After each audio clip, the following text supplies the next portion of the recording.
मी सारंगी प्रवीण महाजन, धनंजय मुंडे आणि पंकजा मुंडे यांच्या मार्फत माझ्या जमिनीमध्ये मोठी फसवणूक झालेली आहे। पूर्णपणे या दोन बहीण भावंडांनी नोकराला मध्यस्थी घालून माझ्यासोबत फसवणूक केलेली आहे, 420 केलेली आहे।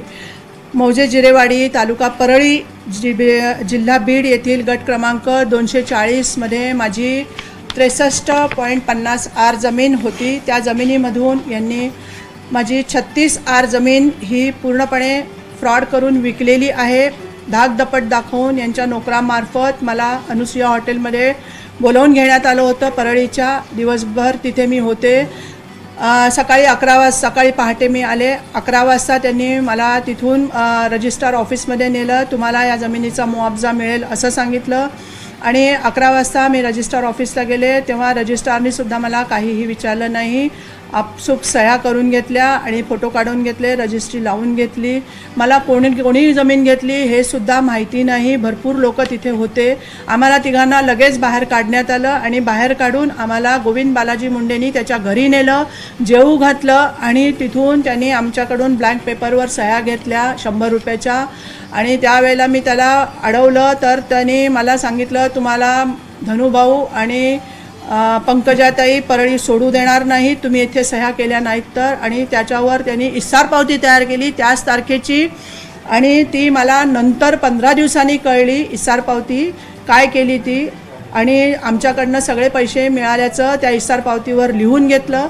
शिवाय त्यांनी जे 22 लाख रुपये आम्हाला ऑनलाईन पाठवले ते ऑनलाईन 22 लाखापैकी 1 लाख रुपये संध्याकाळी 5 वाजता जेव्हा आम्हाला तो सोडायला आमच्या घरापर्यंत कारनी आला गोविंद बालाजी मुंडे, त्यांनी आम्हाला कारनी सोडलं। त्यावेळेला त्यांनी रस्त्यात असताना परळीहून APAला फोन लावून धनंजयच्या बंगल्यातून एक सर्टिफिकेट घेतलं जे रेस्ट हाऊसला ठाण्यात राहण्यासाठी ऑनलाईन सर्टिफिकेट मागवलं। त्याच्यामधून त्यांनी ठाणे रेस्ट हाऊसमध्ये तो राहिला त्या अर्जावर आणि तिथून त्यांनी सकाळी आमच्या घरी आला, जायला तयार नव्हता।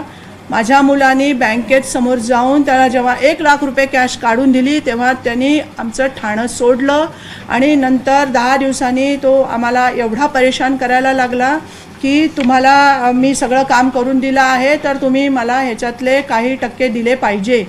आणि ही जी रजिस्ट्री लावली आहे 63 आरची, 63 आरपैकी 36 आरची ही गोविंद माधव मुंडे जो BJPचा कार्यकर्ता आहे, हे मला धनंजयनीच सांगितलं होतं BJPचा कार्यकर्ता आहे। तर त्यांनी मागे नंतर मी त्याला फॉलोअप चालू केला। जेव्हा मला कळलं की फसवणूक झालेली आहे त्यावेळेला मी फॉलोअप चालू केला। 2 वर्ष फॉलोअप करत होते आणि आता तो इलेक्शनमध्ये बिझी आहे आणि त्यांनी माझा कुठलाही फोन घेण्यास आणि त्याच्या बायकोनी फोन घेण्यास तयारी दर्शवली नसल्यामुळे मला भेटण्याचं नाकारल्यामुळे मी त्याचा फॉलोअप थांबवून कोर्टाची पायरी चढलेली आहे। आणि अंबेजोगाई डिस्ट्रिक्ट कोर्टामध्ये मी स्पेशल सूट 61/2024चा 18 ऑक्टोबरला दावा दाखल केलेला आहे। 25 ऑक्टोबरला नोटिसा गेलेल्या आहे। 28 नोव्हेंबरला पहिली तारीख पडलेली आहे। आता मी कोर्टाची लढाई करून माझी जमीन घेणार आहे आणि मला ह्याच्यात पूर्ण माहिती आहे की ह्या दोन बहीण भावंडांनी आपल्या नोकराला पुढे करून ही माझ्याकडनं एक महिला म्हणून माझ्या साधेपणाचा आणि मला परळीचा व्यवहार माहीत नसल्यामुळं, परळी मराठवाडा मी इकडे जास्त येत नसल्यामुळे त्याचा त्यांनी गैरफायदा घेऊन माझ्याकडून मातीमोल ही जमीन घेतलेली आहे। मला एवढंच सांगायचं आहे की मी आज न्यायालयाच्या चक्रा अंबेजोगाई परळी करणार आहे। पोलीस स्टेशनला पोलीस कंप्लेंट करून सुद्धा 1 महिना होईल आता या 18 तारखेला, तरीसुद्धा पोलिसांनी अजूनही त्याच्यावर कार्यवाही केलेली नाही आहे। मी आता बीड जिल्ह्यामध्ये जाऊन बीडमध्ये जाऊन SP ला भेटणार आहे। त्यावर त्यांनी कार्यवाही केली नाही तर मी हायकोर्टात क्रिमिनल दावा टाकणार आहे, कारण ही प्रॉपर सिव्हिल केस नसून क्रिमिनल केस आहे असं मला वाटते। आणि आता धनंजय मुंडे आणि पंकजा मुंडे या 2 बहीण भाऊ आणि त्यांचे जे कोणी चमचे आहेत वाल्मिक अण्णा आणि आणखीन कोण कोण, ह्या लोकांनी जर मला आता काही त्रास दिला आणि माझ्या जीवाला आणि माझ्या मुलांच्या जीवाला काही बरं वाईट झालं तर हेच लोक जबाबदार राहतील, हे मी दाव्याने सांगेन. कारण हे जीवावर यायला सुद्धा कमी करणार नाहीत, एवढी यांना ही जमीन प्यारी आहे. जमिनीसाठी हे वाटेल ते करायला दोघं बहीण भाऊ तयार असतात. परळीमध्ये पूर्ण चौकशी केल्यावर मला असं लक्षात आलं की पूर्णपणे ह्यांचा दहशत आहे. यांच्या घरात रजिस्टर येतं, यांच्या घरामध्ये पोलीस अधिकारी येतात, सगळं यांच्या घरात रजिस्टर कॅन्सल होतात. 2 वर्षात मी जेव्हा फॉलोअप केला तेव्हा मला हे सगळं कळलं आणि मी त्याला बोलूनही दाखवलं. पण मग नंतर मला असं लक्षात आलं की मी एका चोराकडेच न्याय मागायला चालली आहे, तर चोर मला न्याय देऊ शकत नाही, न्यायालय मला न्याय देऊ शकतं. म्हणून मी आज कोर्टाची पायरी चढलेली आहे, कारण माझी आता कोर्टाची पायरी चढण्याची लिमिट संपत आलेली आहे. म्हणून मला आज कोर्टाची दाद मागावी लागते आहे. धन्यवाद.